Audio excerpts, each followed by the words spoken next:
যুবক যারা বিবাহ করেন নাই, দিনদার ভালো পাত্রীকে যদি জীবনসঙ্গী হিসাবে পাইতে চান তাহলে আপনার নিজেকে ভালো হইতে হবে।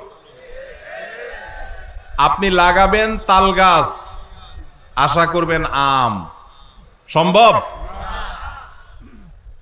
অনেক যুবক আছে নিজে সব 2 নম্বরই কাজ করে বেড়াবে, আর বিয়ের আগে মহিলা মাদ্রাসার প্রিন্সিপালের কাছে যায় কানে কানে বলে, হুজুর একটা ভালো মেয়ে দেখেন। আছে না নেই?